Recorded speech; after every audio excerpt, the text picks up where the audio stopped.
général. Beaucoup d'Africains, parmi vous d'ailleurs, disaient que Donald Trump cherche des excuses pour aller au Nigeria. Ce sont des excuses qu'il cherche pour aller se présenter, pour piller. Ce ne sont que des excuses par les États-Unis d'Amérique pour aller trouver des solutions. C'était ça, n'est-ce pas? Eh bien, ils ont frappé. On vient de frapper au nord-ouest du Nigeria. On a tué plusieurs personnes. Ils ont évidemment, d'après eux, détecté la localisation de ces gens qui tuent des gens et ont bombardé. Maintenant, la question qui se pose est très simple.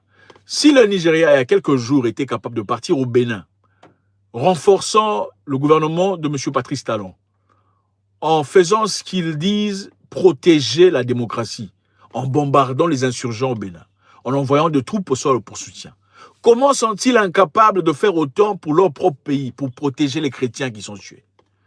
Je répète, si le Nigeria, en capacité d'un pays ultime, a été capable de partir au Bénin, envoyant des avions pour bombarder et des troupes au sol, soutenir le gouvernement au Bénin, au nom de la démocratie, protéger cette démocratie, comme dit-il, comment sont-ils incapables de faire autant pour protéger leurs propres enfants? On vous donne un exemple très simple. Il y a un parent dans le quartier qui écoute les voisins en train de pleurnicher, c'est-à-dire les enfants dans la maison du... Je recommence.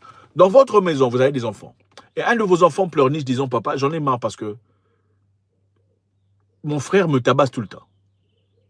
Comment réagissez-vous en tant que père? Dites-vous à votre enfant, arrête de pleurer parce que tout le monde pleure. Ou bien vous essayez de voir pourquoi l'enfant saigne. Votre enfant vous dit, papa, je pleure parce que mon frère me tabasse, mon frère me dérange. J'ai du mal à survivre. Dites-vous, je ne réagirai pas parce que pourquoi tu fais du bruit? Tout le monde est soumis aux mêmes conditions. Il faut accepter ça ou bien réagissez-vous.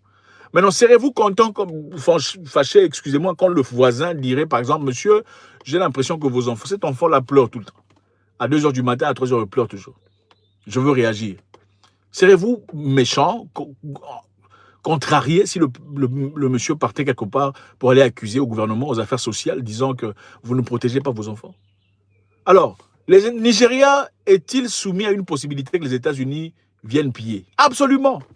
Est-ce possible de dire que les États-Unis ont envie de voler le pétrole, le lithium, l'étain et tout ce que possède le Nigeria? Absolument. Est-ce que c'est correct? Absolument pas. Mais pourquoi? Mais parce que ça se fait depuis la nuit de temps. Les pays forts ont toujours l'impression de dicter et de naviguer autour des pays faibles désorganisés. Si vous ne protégez pas ce que vous avez, les pays forts viendront prendre ça de force et chercheront tout ce qu'il y a comme alibi pour venir le chercher de force. Le Nigeria, dans ce cas, qui est accusé de soumettre des chrétiens aux tueries emphatiques et inouïes, est censé renverser la vapeur en disant « Nous sommes prêts à défendre nos enfants chrétiens ou musulmans, peu importe leur décision ou leur religion. » Si le Nigeria ne le fait pas, le Nigeria est en train de donner aux États-Unis une raison légitime d'aller entrer et piller, si piller est la raison pour laquelle ils sont là.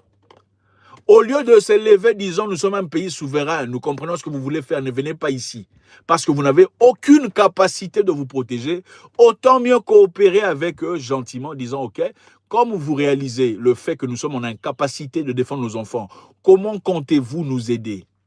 Alors, comme vous voulez nous aider, nous allons gérer comment vous allez nous aider. En faisant quoi? Vos bateaux de guerre seront dans la mer, pendant que nos troupes iront dans la terre. Vous ne rentrez pas dans notre pays.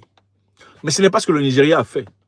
Au lieu de dire gentiment, écoutez, M. Trump, on reconnaît ce que vous dites, nous sommes en difficulté ou en incapacité de gérer cette situation, on a besoin d'aide. Le Nigeria a fait quoi? Ils ont rejeté brutalement. Nous rejetons les accusations infondées de Donald Trump, selon lesquelles les chrétiens sont tués au Nigeria.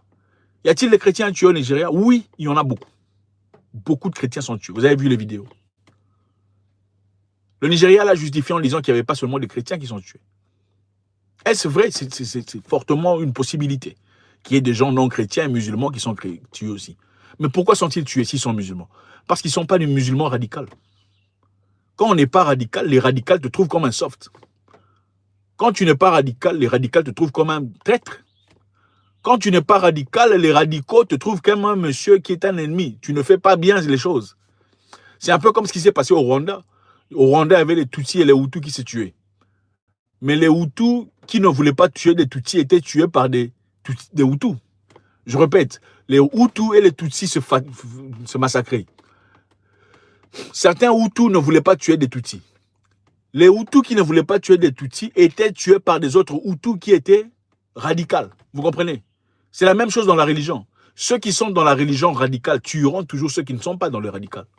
Mais est-ce qu'il faut ne pas considérer le fait que les chrétiens sont tués parce qu'il y a aussi des musulmans tués? Absolument pas. Maintenant, qu'est-ce qui va se passer? Donald Trump vient d'entrer. Il vient d'entrer, il a annoncé, il a fait. Contrairement aux Africains qui disent « je veux taper », ils ne tapent jamais.